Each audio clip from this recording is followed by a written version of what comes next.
Okay, I think we're going to get started. Thank you for your patience while we worked on those technical problems.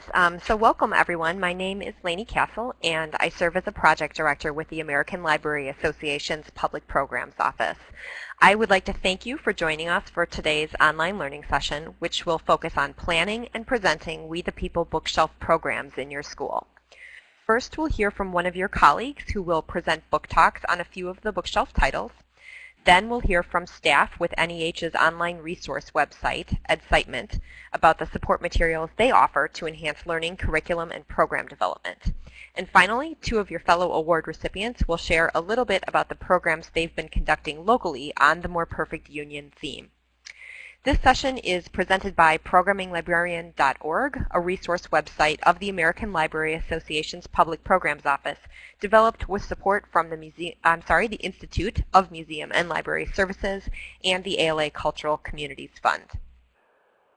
Today's session is open to staff from school libraries that receive the latest We the People bookshelf on the theme A More Perfect Union. The bookshelf is a project of the National Endowment for the Humanities, through which they've provided 17,000 theme-based collections of classic books to schools and public libraries nationally. Each year, NEH identifies a theme important to the nation's history and selects books, as well as bonus materials like Ken Burns's The Civil War series, that embody that theme to include on the bookshelf. In 2011, the American people will begin observing the 150th anniversary of the Civil War. Through the More Perfect Union bookshelf, NEH and ALA seek to promote reflection on the idea of the United States as a union by fostering public programs that utilize materials in the bookshelf collection.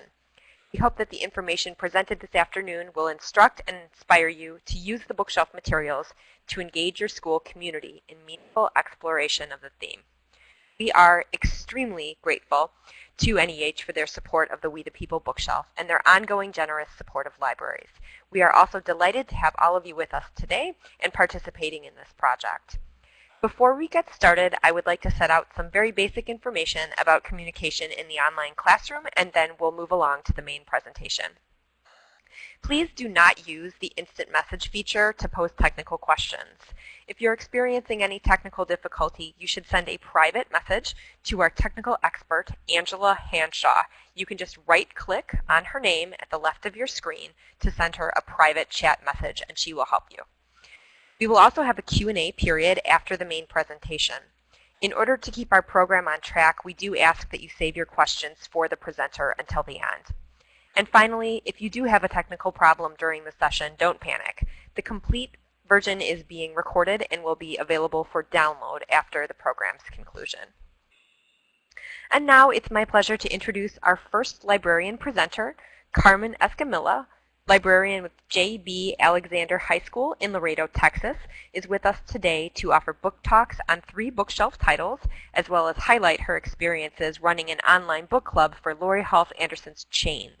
So, Carmen, I will turn the microphone over to you.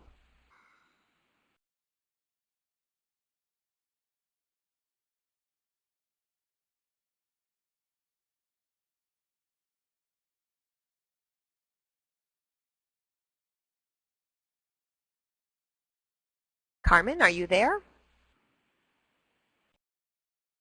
Yes, I am here. Thank you for the opportunity to join this panel.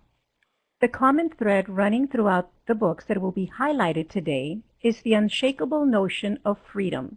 Whether that is resident in the community of man, soul, or spirit, these books speak to man's yearning to enjoy freedom. What a better way to start this journey than by reading A More Perfect Union by Betsy and Julio Maestro. This is most certainly a great read, since it addresses an important milestone in American history, and that is the story of the birth of our Constitution. While this book works very well from kindergarten to 3rd grade, students from elementary through high school can most certainly use this book, especially at the secondary level, to review the events leading to the crafting of our Constitution. The text is simple, and the illustrations engage the reader in the intensity of the time leading up to that final document whose threads still hold us together as a democracy. The facts are clearly stated in this book, and the reader experiences a sense of immediacy as the sketches of the different delegation members give a panoramic yet front-seat feeling as the delegates discuss, debate, and decide how best to shape this fledgling country. The illustrations, the hues, the colors grow in intensity in the familiar and beloved red, white, and blue, and they are awash in each succeeding page as the new country celebrates its identity as a new nation. A final section of this book includes a chronology of events, lists of the signers as well as those who attended, and there's a summary of the amendments to the Constitution. Overall, this book is indeed a celebration of a pluribus union, out of many, one. In continuing the celebration of freedom, Carmen T. Bernier Grant's powerful book, Cesar Si Se Puede, a Pura Belpre Honor Award, quickly engages the reader with the rhetorical question, ¿Quién lo diría? Who could tell? This book is a collection and written as a collection of free verse poetry that chronicles the story of a boy of Mexican descent known as Cesar Chavez, but whose real name was Cesario Estrada Chavez. This book does well in describing the man who would one day lead la causa, the cause. ¿Quién lo diría? Who could tell that a shy little boy who grew near Yuma, Arizona, and whose family lost so very much during the Great Depression, and whose meager existence consisted of the family having to pick fruit and vegetables for their daily bread, would one day fight for fair labor practices? ¿Quién lo diría? David Diaz of Smoky Nights does an excellent job in choosing colors that are warm and honey and yellow overtones while closely following Chavez's life as a child and then as an adult migrant worker. Bernier Grant's poetry is lyrical, and each page starts off with an event in Cesar Chavez's life. Inhaling pesticides, enduring back-breaking work, picking lettuce against the relentless sun, Cesar Chavez decides to fight for better pay, housing, and health.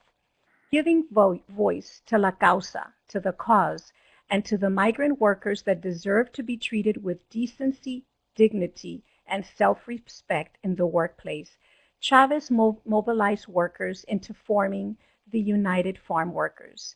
This powerful read is a great lead-in here in our high school as our students interview many of the local migrant workers in our community, producing very moving audio archives of past and present-day turmoil of the migrant worker experience. What is so engaging about this book is that it transcends culture and color in the resounding Si se puede, yes we can, a triumphant testament to the vitality of the human soul to be forever free. Our third book is none other than Chains by Laurie Halse Anderson. This impeccably researched historical novel is set in New York City at the beginning of the American Revolution.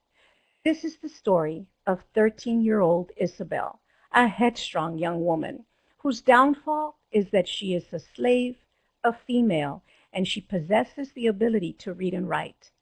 After being sold to a cruel and soulless couple from New York, Isabel tries to forge her own sense of independence for herself and her 5-year-old sister Ruth. Will she spy for the Patriots to gain a foothold on freedom? Who can she trust in this place that regards her as property? Why must she be branded like cattle?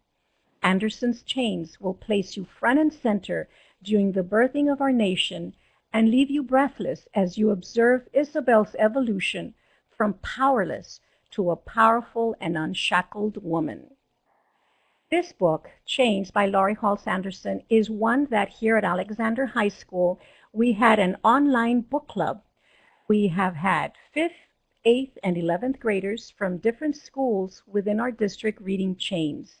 And we have been having great discussion threads ranging from enslavement to toxic relationships, bad habits, and even comparing maquiladora workers here on the border to slavery. Powerful discussions from our next generation of readers who are interpreting the world around them critically.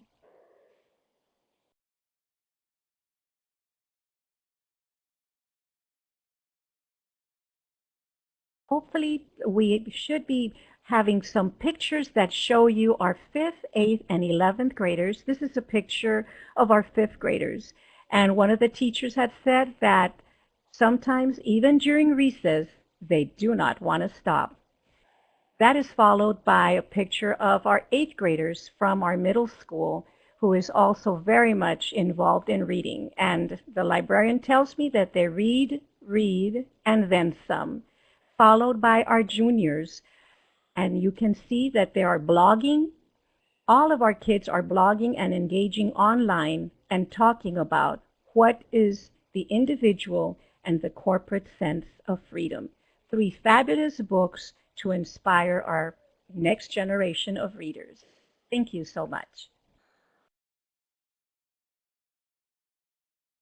Thank you, Carmen. Next, I'm happy to introduce staff from NEH EDSITEment.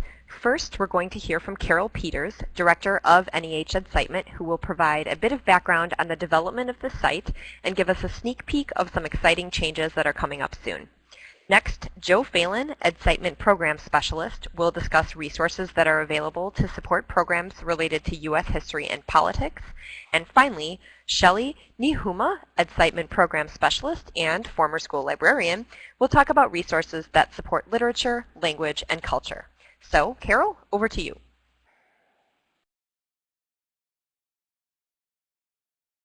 Thanks, Lainey.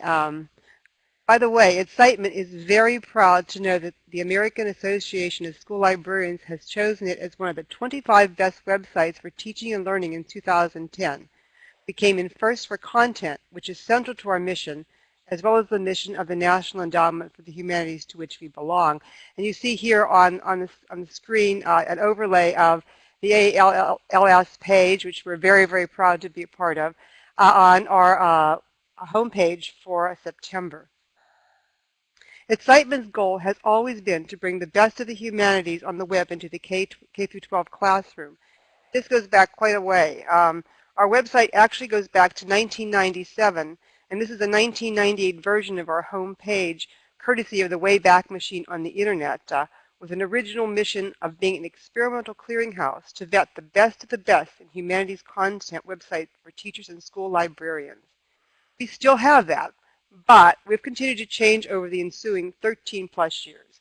We've also developed over 500 lesson plans as I speak, not including shorter features and mini sites like our Constitution pages and the bookshelf, which we'll see in a few minutes.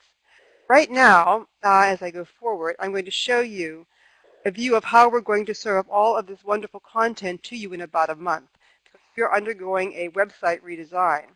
Here's a view of the lesson plan page, or part of it anyway, on our new site, which is ready to launch in November.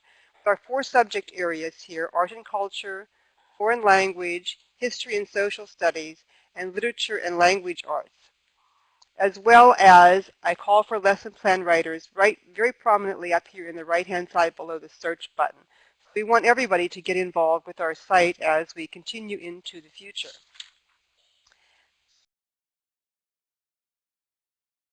On another page is our student resources. Again, it could be right up in center. Again, you can see the content fields above each of the resources here: literature and language arts and history and social studies, for example. Again, we'll see everything is quite easy to find. Again, there's a call for lesson plan writers, very prominently placed. And you'll see that you can search us in a number of ways, by grade level, by subject area, and by content type. So things are going to be very, very easy to find within the massive content that we now have and which we are continuing to add to. As you can see, all of our resources are humanities-based, and they're built around primary sources in all media, including photographs, artwork, audio, and video clips, as well as documents, as well as activities that teach 21st century skills such as critical thinking, analysis, and synthesis. And here is a little detail of the history and social, one of the history and social studies resources that we have. We are also reaching out actively at this point to foreign language teachers by not only creating new lesson plans, but also by enriching our current content, such as our Constitution mini site, which you see here on the screen. And now on the site you can access the chairman's letter in Spanish over there in the left-hand column, as well as Constitution resources in that language as well. And if you look on the quick links, you will see that we have a new one, which are resources on the Constitution in Spanish for teachers. So the teachers who have a large Spanish contingent in their schools, as well as teachers who are teaching Spanish, can avail themselves of that.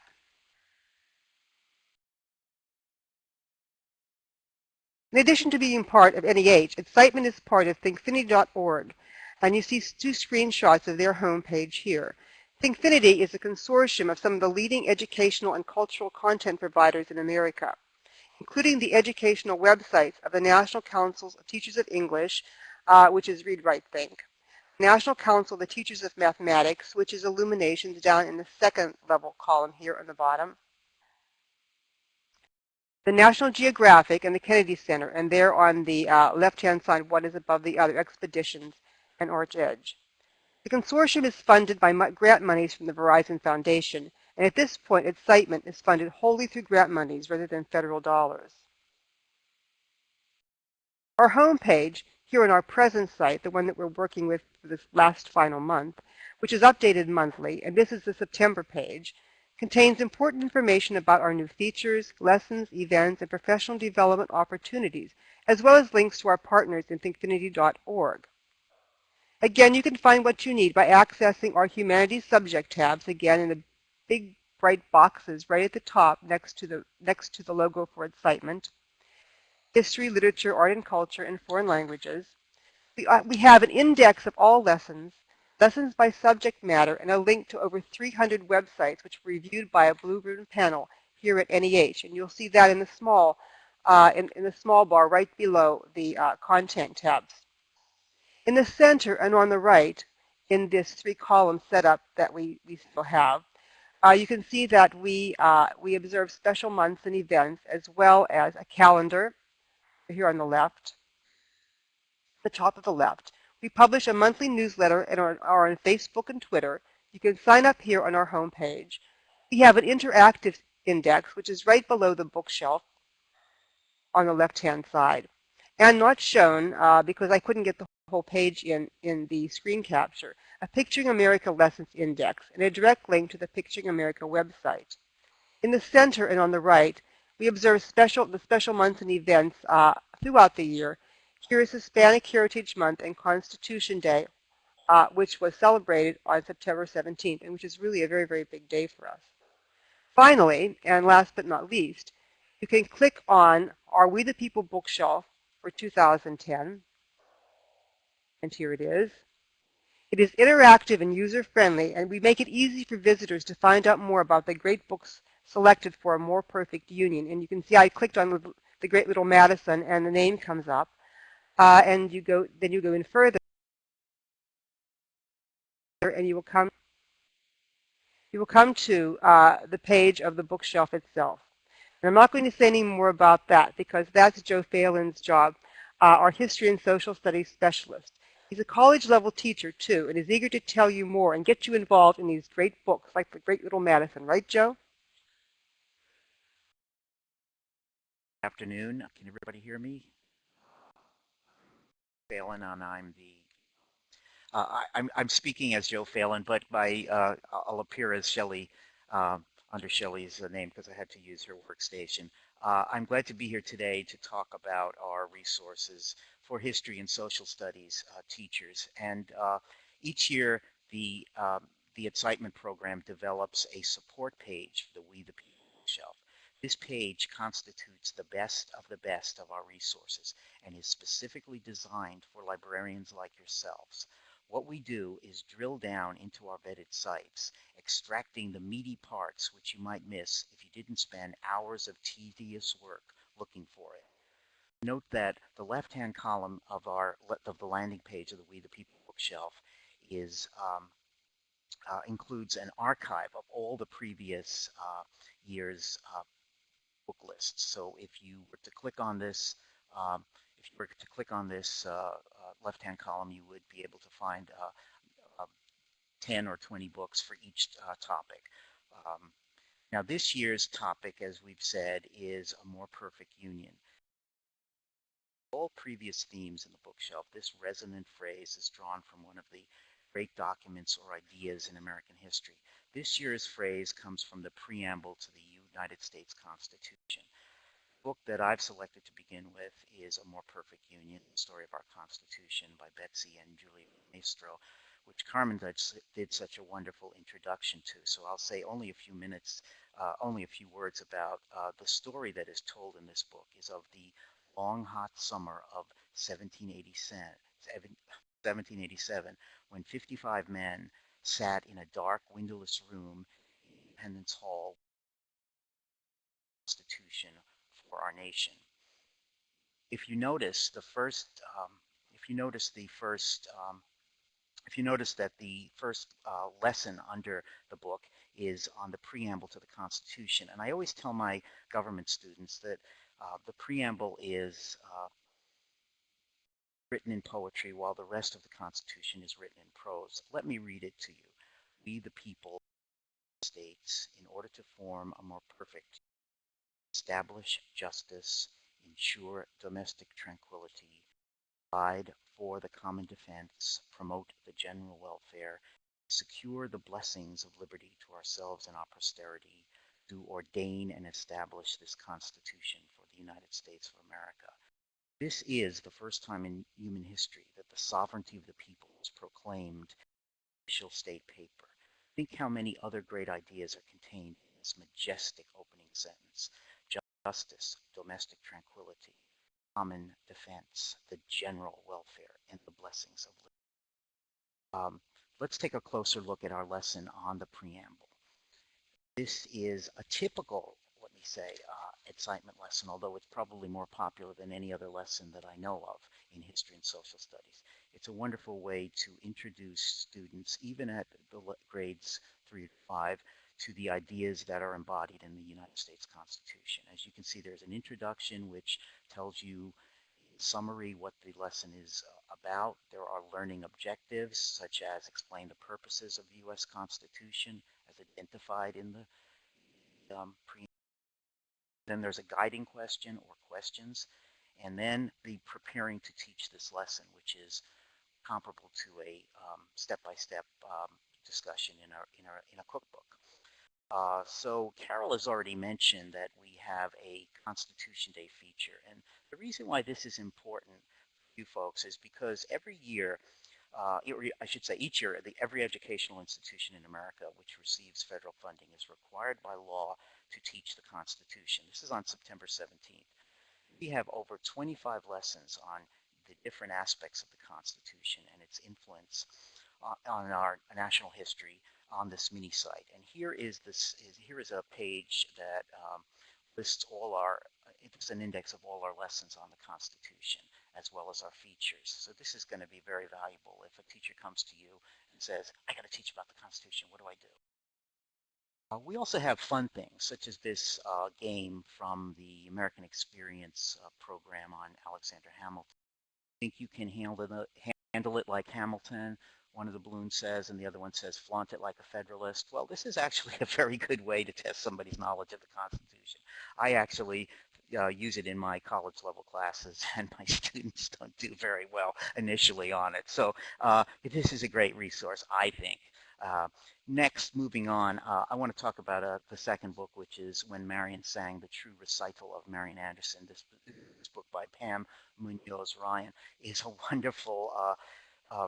wonderful discussion of one of the great performers in American history. She was one of the leading classical singers at contralto, in fact. She was an international star of opera and the symphonic stage. Her agent, Sol Urach, wanted to book her to perform on Easter Sunday at Constitution Hall in Washington, D.C., and this was in the year of 1939.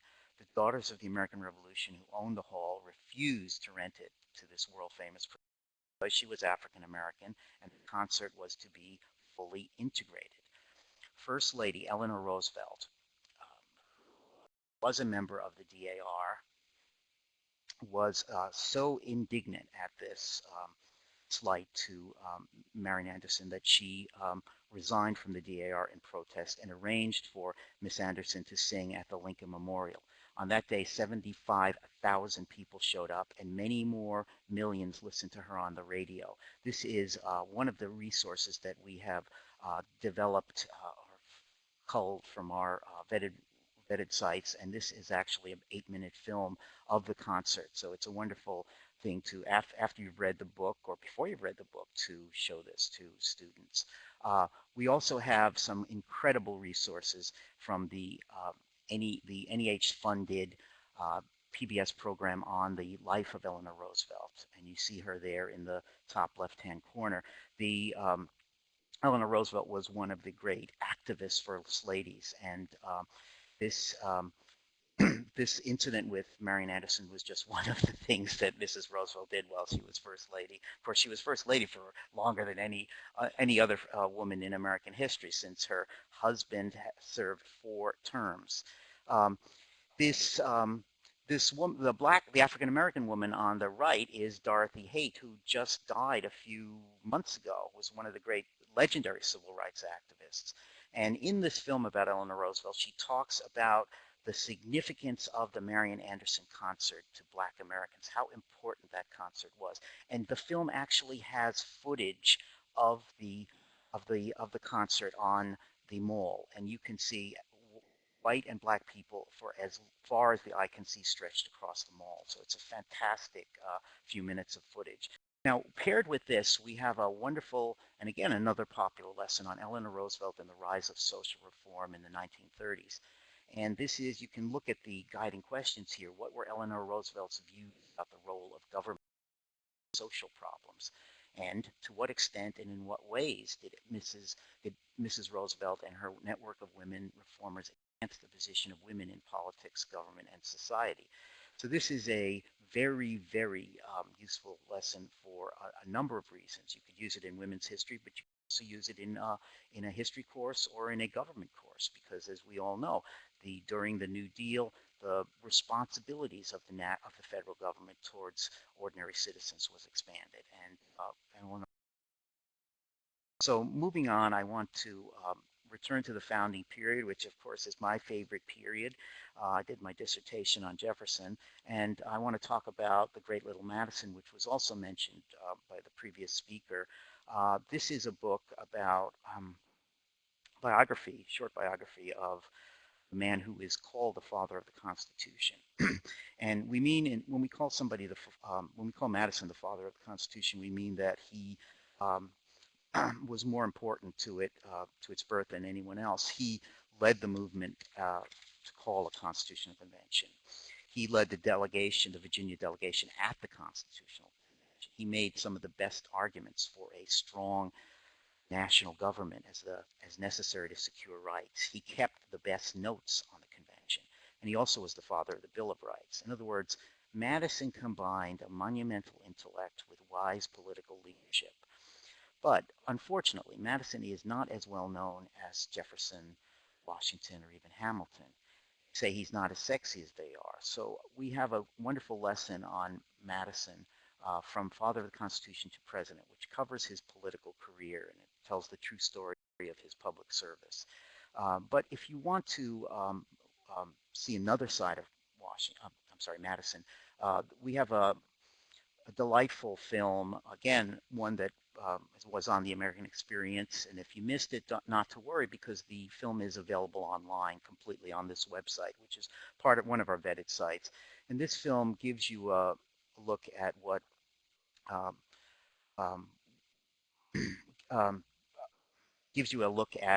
Madison's private life. This film chronicles the way Madison fell in love with Dolly Madison. And Madison, of course, was shy and sickly. He was short. He was 17 years older than Dolly. He was the opposite of charismatic. Some people called him an anchovy, but in small groups, he was known to be extremely charming and witty. He asked Aaron Burr, of all people, to introduce him to Dolly, who was a very, very eligible young woman in Washington, D.C. at that time.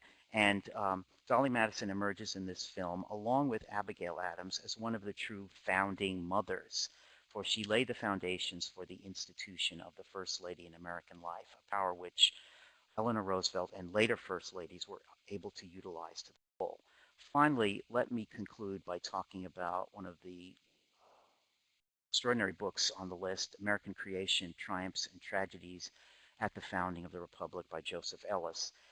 This is a history of the founding period which runs from 1776 and the to the election of Thomas Jefferson in 1800. Ellis, as you probably know, is a master storyteller.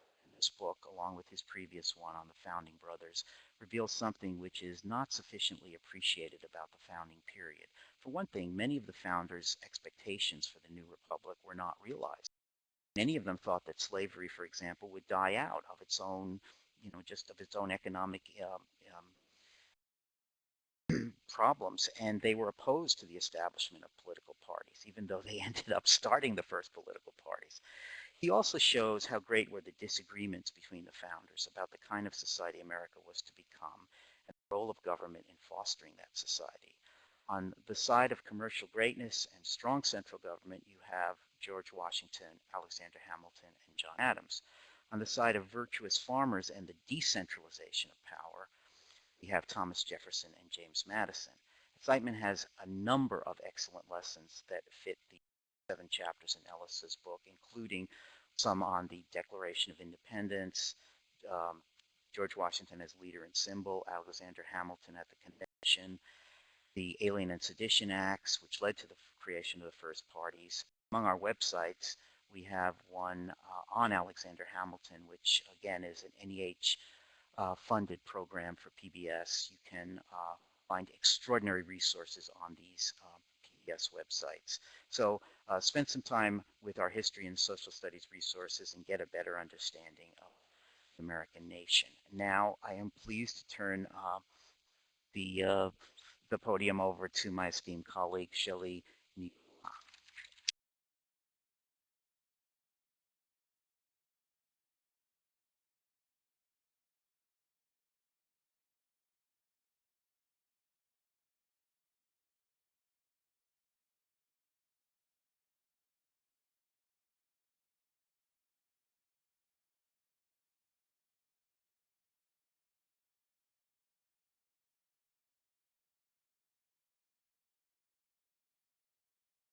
Hi, this is Shelley Nihuma. I'm the Program Specialist with EDSITEment for Literature and Language, and prior to joining NEH in last January, I've been working for the last 5 years as school librarian and media specialist in high schools in suburban Maryland, where I live.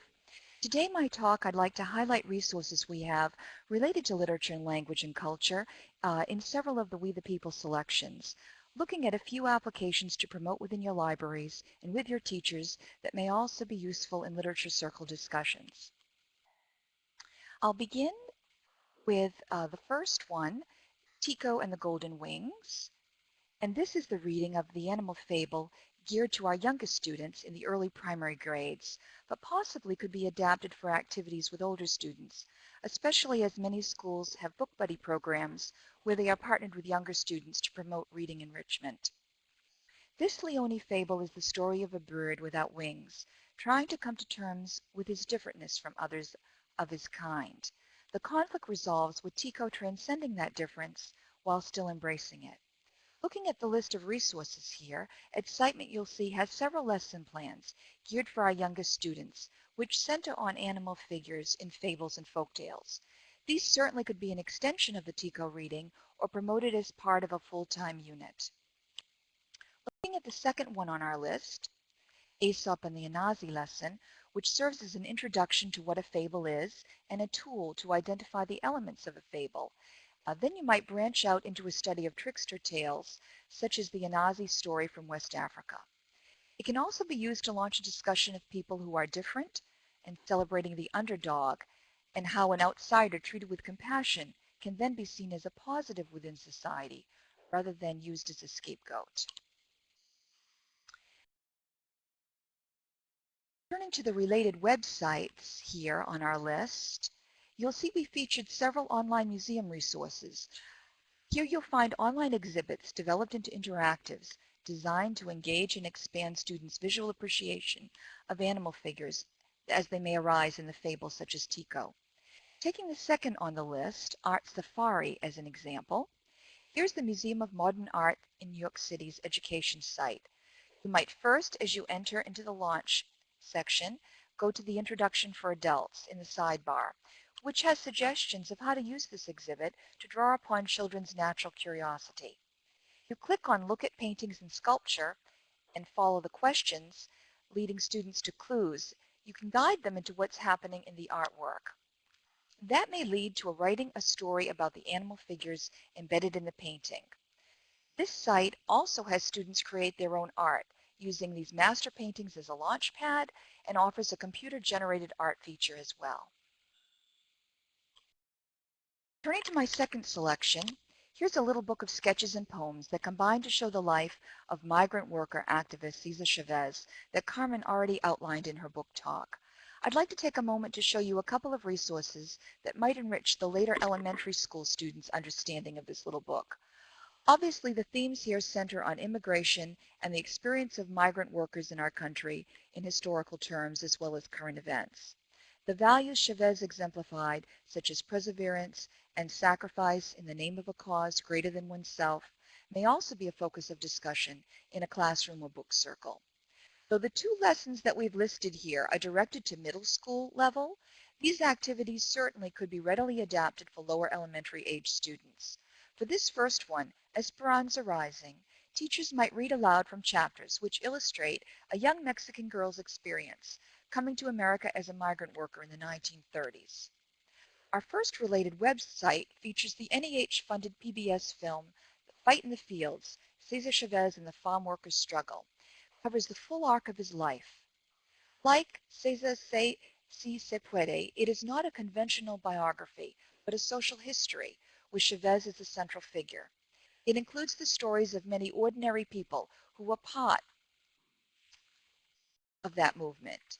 Teachers might want to explore the online filmmaker interviews, the timeline which would bring him and the immigrant rights movement he championed to life. Here, for example, on the timeline is a baby picture of Chavez taken at his baptism.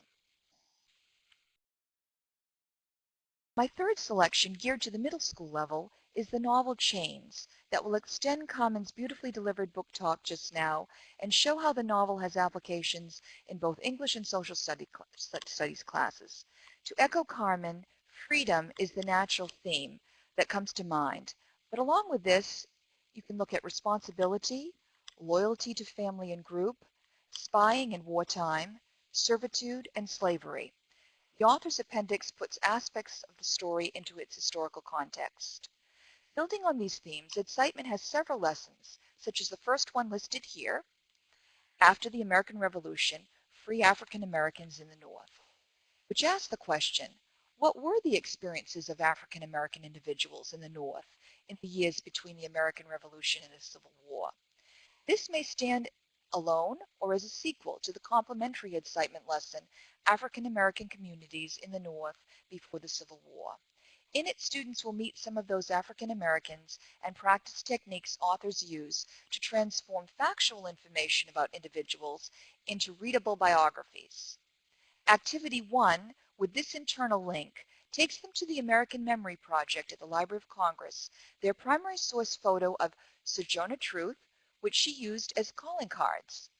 Like the feisty character Isabel in Anderson's story, Sojourner was born a slave in the North, rose above her station to eventually become an important national figure. The lesson uses this image to motivate students to imaginatively respond to an episode in Sojourner's life by writing their own piece of historical fiction. Looking at the website resources, the second one listed here is the NEH-funded 6-episode PBS series, Africans in America, which examines the economic and intellectual foundations of slavery in America and the global economy that prospered from it. It sets Anderson's story in its historical context, illustrating while the American colonies were challenging Britain for independence, American slavery was being challenged from within.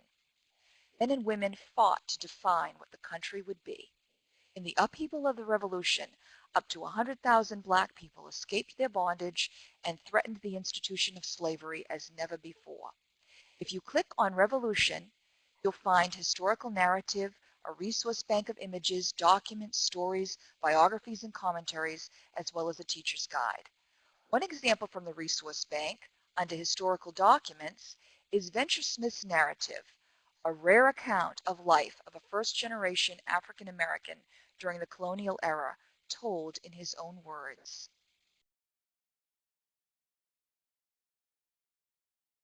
Finally, one of my favorite renditions of the Civil War is the Michael Sharon novel Killer Angels. This selection, though geared to high school, can also be adapted for middle school.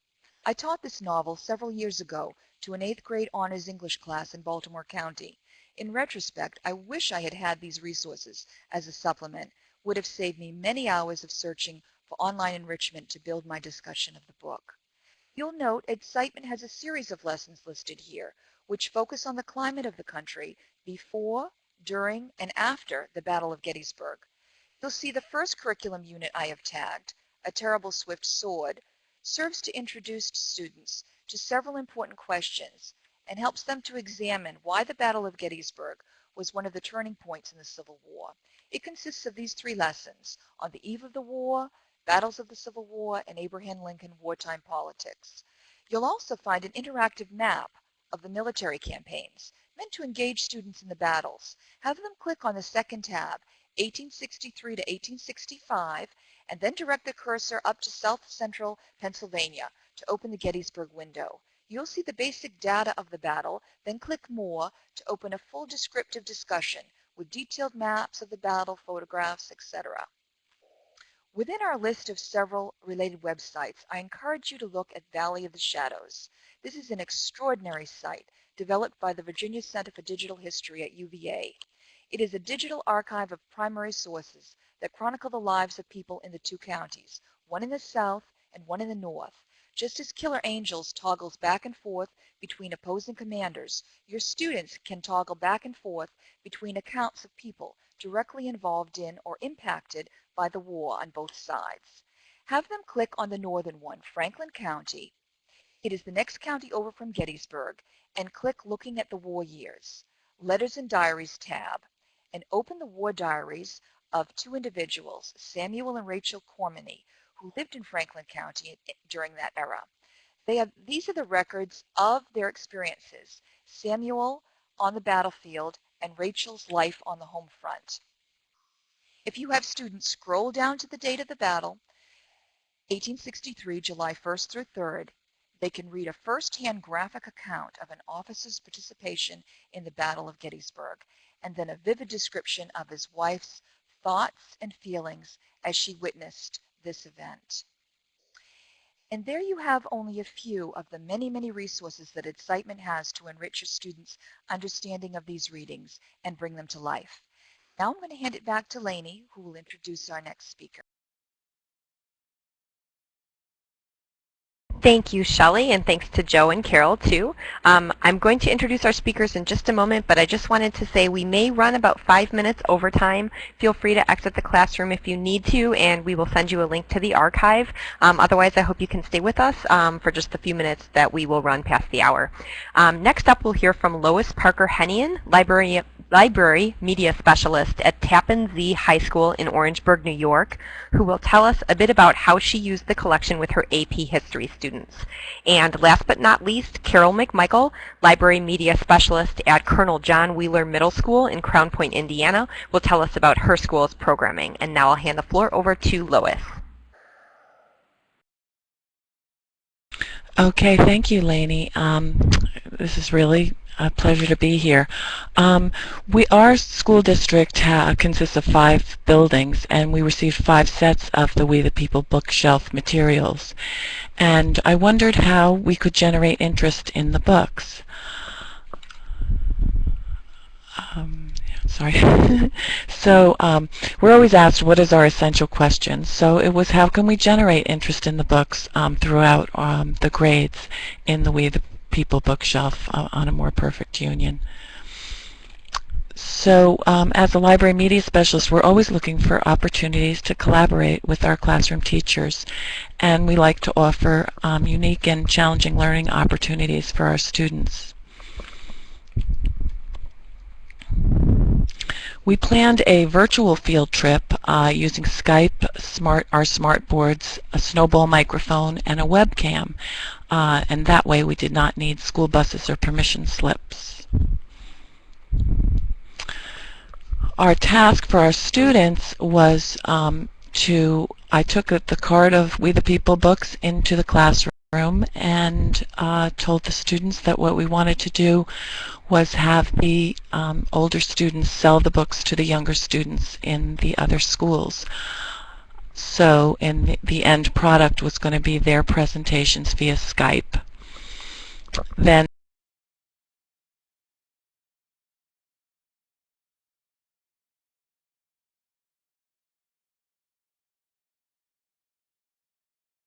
We lost you, Lois, if you could re-click your microphone.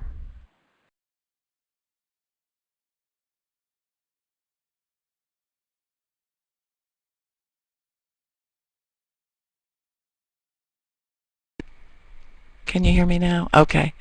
I don't know when you lost me, but we received the materials last spring, and it was perfect timing because the AP students had just finished their AP US History exam, so they were able to relax a little bit and were looking to do something a little bit more fun.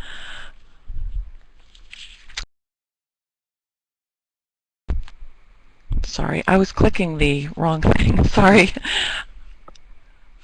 We do have 5 schools in our district.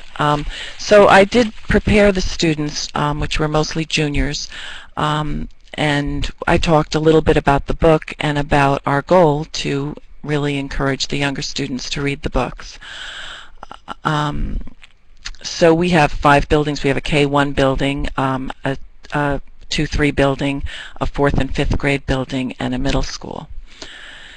As I said, the virtual field trip seemed to be the way to go. The students had the books in their classroom. They had about 1 week to prepare, and during that time they worked in groups, and I kind of let them just go with it and was totally amazed by what they did. I had one idea. I gave the Marion Sang book to our vocal music teacher because we have an amazing music program here, and he was able to find the music to all of the books that are all of the songs and spirituals that are in the referenced in the Marian Anderson book. He gave those to his students, and they, within the week, rehearsed the songs. So I do have one video showing the girls choir singing the song. I don't know if I need to cue the video. Oh, I think this is it. Okay. No one was surprised that Marion loved to sing. After all, she listened to her father singing in the morning as he dressed. Mother often hummed while she worked in the kitchen. Sometimes Marion and her little sisters, Ethel, May, and Elise, sang songs all afternoon.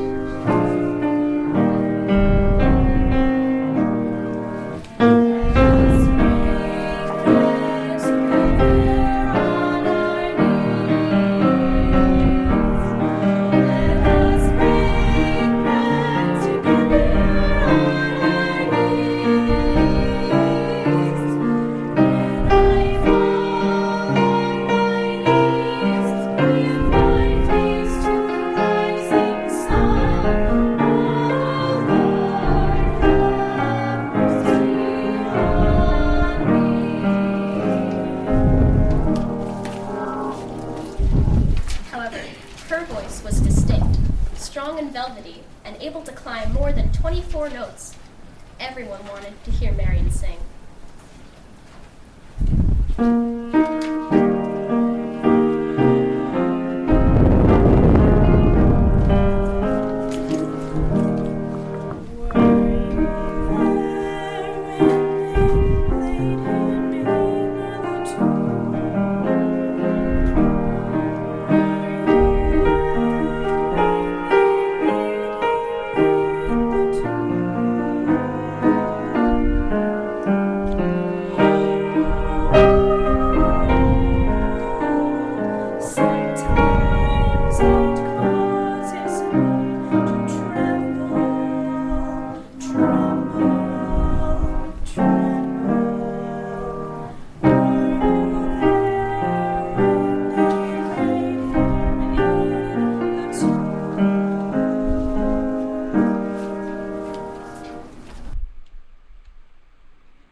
Okay, I'm going to pause it there in the interest of time.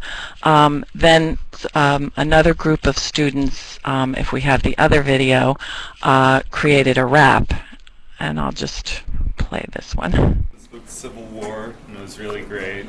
We wrote a rap based on it, and we hope you'll really enjoy it, and we hope that you'll write some raps of your own after listening to this.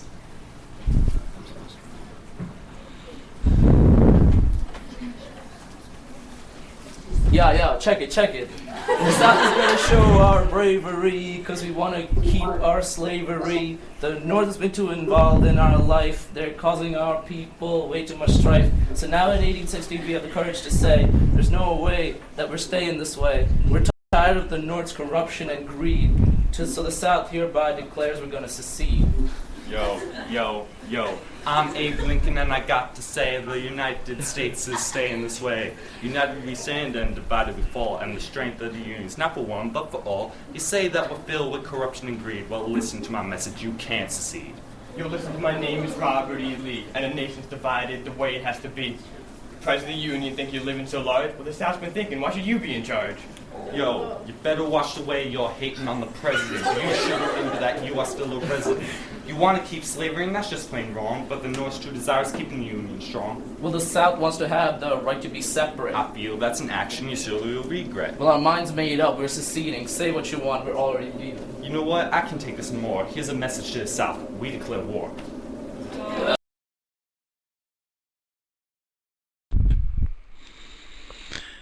So that was, we had quite a few other groups that did a number of different things. The students did skits and performed really, I think, nearly every book in the bookshelf, because I think there were about 25 students in the class. They worked in groups. Some of them came back other periods and got permission from their teachers. So I had a lot of support from the teachers in all of our buildings and administrators.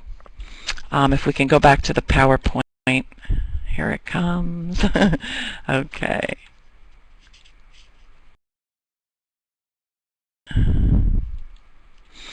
A group of girls presented. They did a skit. They had wings and presented Tico and the Golden Wings. The third graders were asking questions via the smartboard and the Skype. Another group, we had a lot of Abe Lincolns, and it was really enjoyable. A lot of the older students had younger siblings that they were presenting to, so that was cute. And of course you can see that Abe Lincoln was wearing gym shorts. Another group for Cesar created some music and read parts of the excerpts from the book with guitar playing in the background. There were some girls that did some interactive things. We really tried to engage the younger students. Another group did a rap, and the history teacher got into the act a little bit and was talking to the younger students. I did learn a few things. The timing, as I said before, we did do several tests of the system, and I think that's always wise when you're working with technology. I wished I had had a student taking the video, because as you could see, the camera work was a little sloppy, but I was trying to line people up and get, people so that they could be seen by the younger students. So I think I would hire a cameraman next time. I thought it was very successful. The students were just amazing, and I think they had a lot of fun, and I think both the older students and the younger students learned from this experience. I noticed that there was especially one group that was very well prepared. I think they had been looking through the books because they had a set of books at their school, and so they were familiar a little bit with the books. I think that would have helped with all of the groups and choosing age-appropriate books. We did invite the English learner classes, and their teachers planning to do an activity this year. So it's nice that it's spreading. And I think I would use a document camera. For a few of the students read the picture books aloud, and it would have been nice for the students to be able to see the pages of the book on the smart board. And as I said, it was enjoyable and truly collaborative. And these are all the people who helped. So it was definitely, I kind of organized it, but we had so much support and help. And we thank the National Endowment for the Humanities and the American Library Association.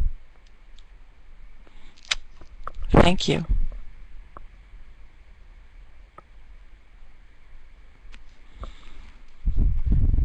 I think there's one more presentation. I don't know who it is. Sorry.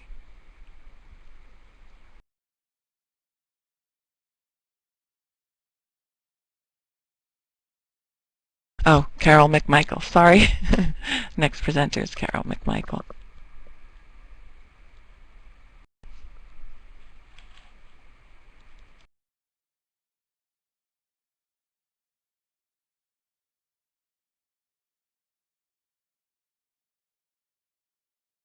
Hello, everyone. My name is Carol McMichael, and I am the Library Media Specialist at Colonel John Wheeler Middle School in Crown Point, Indiana. And I'm excited to present the programs we have at our school to promote the We the People bookshelf.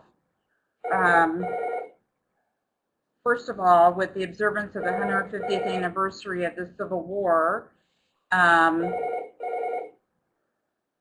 with our school named after Colonel John Wheeler, who served during that war, our middle school promotes the We the People bookshelf by providing these programs for our students and community.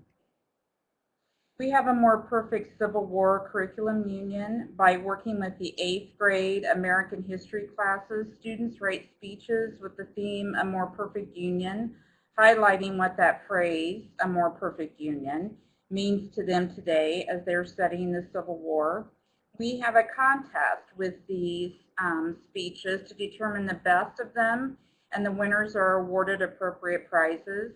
The winning speeches are also posted on the school's website. The 8th grade American history teachers also send students out within the school on a scavenger hunt to learn more about the Civil War and the murals portraying Colonel Wheeler throughout our school, and more will be said about the murals in a moment. In addition, since our school is named after a local Civil War hero, descendants of his family, the Wheeler family, are invited to speak to the 8th grade social studies classes as they're studying the Civil War. A local historian, artist, and former art teacher with their school corporation who painted Civil War murals portraying Colonel John Wheeler in our school is also invited to speak. These next two slides show Marion Kellum, who is the historian, artist, and former art teacher at our corporation, sketching the murals on the walls in the commons area at our middle school. The school corporation commissioned him to paint a series of murals portraying the Crown Point, Indiana area featuring Colonel John Wheeler. He uses a lift, and honestly, I don't know how they got it into the school, but he uses a lift to raise him to the areas to begin his sketching from a grid pattern he places on the wall. And this picture I went out on a catwalk that we have in our school up above him, and you can see some of his sketching there on the wall. This is one of the completed murals portraying Colonel Wheeler leading men during a battle in the Civil War. The next completed mural is of Colonel Wheeler in his Civil War uniform, and it also shows his family on the left receiving a letter from him. The box he's sitting on as he's writing the letter to his family on the right of the mural, we actually have that box in a display case within the commons area of our school. It was part of his possessions during the Civil War. The last slide is another mural of Colonel Wheeler leaving his farm in Crown Point. He was actually a very wealthy landowner before the Civil War, and unfortunately, like many men, he perished during the Civil War. In the display case in our commons area of the school, the Wheeler family loaned us different artifacts, possessions, and memorabilia belonging to Colonel Wheeler. So this first one is an actual portrait of him. And this is his Civil War coat. And finally, this is the box that I was telling you about that was part of his possessions that was featured in one of the murals. We continuously strive for a more perfect school union through our CAS program, which is an acronym for Creating a Safe School. We have this during our advisory periods. Students learn more about tolerance and civility toward others. It's part of our anti-bullying program. The students in CAS Club videotape 30-minute segments highlighting tolerance and civility and how it affects others by acting out different situations students might encounter in middle school. These segments are televised weekly on the school's morning announcements. Another program we have is titled A More Perfect Family Union. Families who read all the We the People bookshelf books together as a family, they receive prizes donated by our school at the end of the school year at an honor ceremony that we have in May. Families are also encouraged to complete a questionnaire regarding the We the People bookshelf and how they completed the program as a family. And the last program that we have, A More Perfect Reading Union, is one where I work with the school's drama coach, the language arts department chairperson, and one of our art teachers. And we have students produce videotape book talks promoting each of the We the People books in period costumes. Each of these book talks is televised periodically on the school's morning announcements. And also we have the Accelerated Reader program in our school, and students that read any of the We the People books receive double points if they pass the quizzes. A More Perfect Promotion, these are other ways that we promote the We the People bookshelf. We have a website called the We the People webpage on our Wheeler School website. Right now it's down. I'm redoing it, so it will be up shortly. But it highlights each of the books along with the student video promotions. The More Perfect Union speeches created by the 8th grade American history students are also featured. And we also have links to outstanding Civil War websites. A display of the books and posters that we received are arranged in the Media Center along with artwork that we received from last year's grant on Picturing America. And all of these programs we hold annually to promote the We the People books, to commemorate the Civil War, to recognize the namesake of our school, and to help our school and community become a more perfect union. And I would like to thank you for this opportunity, and I hope that some of these ideas that I was able to show and share with you will help others in your programming.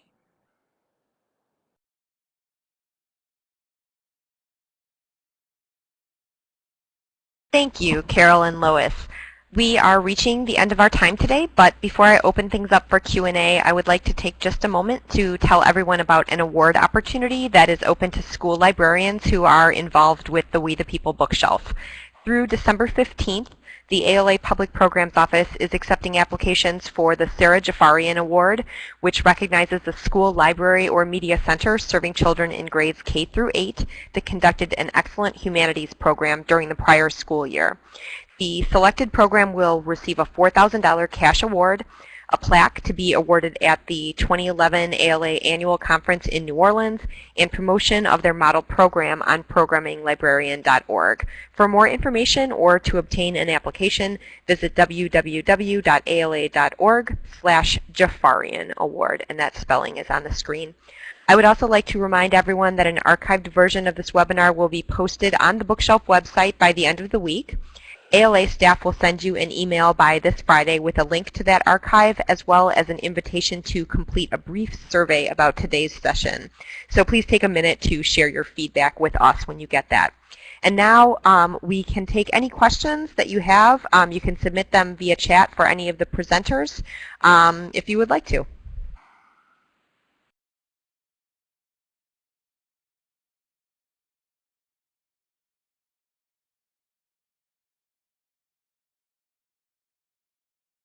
Okay, it doesn't look like the area is flooding with questions, so I think we'll be here in the classroom another few minutes if any come up, but otherwise I'd like to thank all of our presenters for today, the National Endowment for the Humanities for their support, and all of you for joining us. Thank you.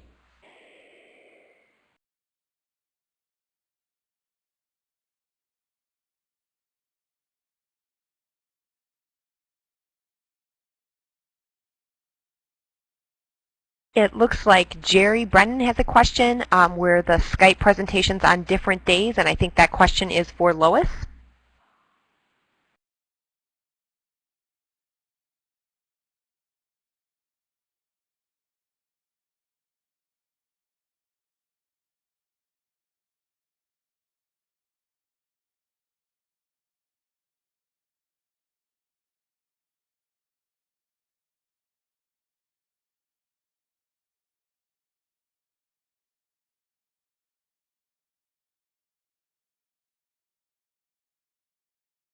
Could one of the NEH staff members type that URL into the box for EDSITEment? I believe it's edsitement.nih.gov, but I'm just not totally positive. And it looks like we have a question from Clara Ford. If you'd like to type that into the chat feature, Clara.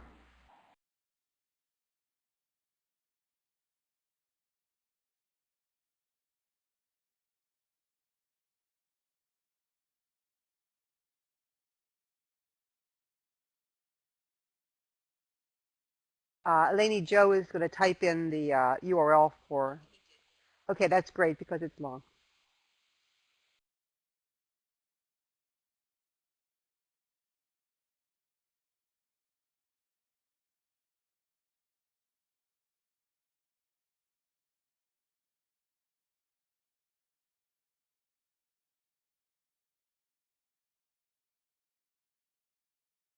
I did type in the URL, but you may have a different one for the new site. And Joe, if you want to type that in, if it's available, please do. I hope I haven't given the wrong information.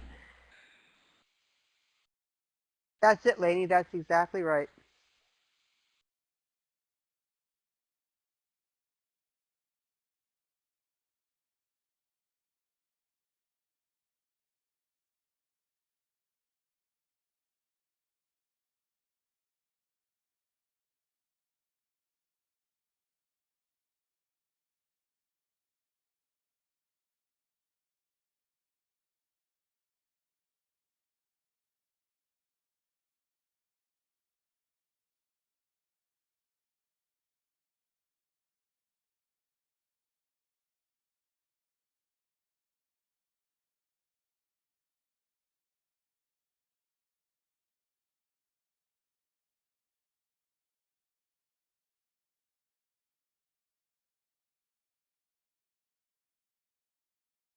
Hi, Emily, yes, you will. That should come by Friday. There will be a link. You have to grab the archive off the web, but there will be a link to get to the archive and a link to complete a survey as well. So yes, that will come via email.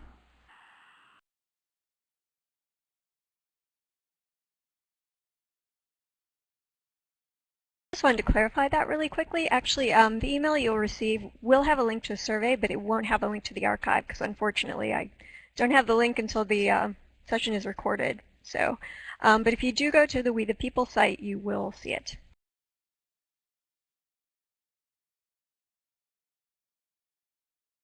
Thanks for clarifying, Angie. And also, if there is a lag, I didn't realize there was a lag with getting the recorded version up. I am happy to make sure that whenever that is available, which may be in a week or so, Angie, we can push that out to everyone who was in the classroom today.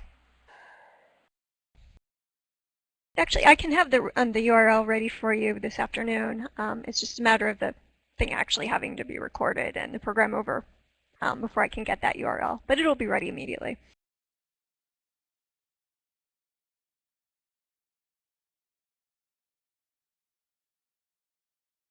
That's a great question, Martha. No.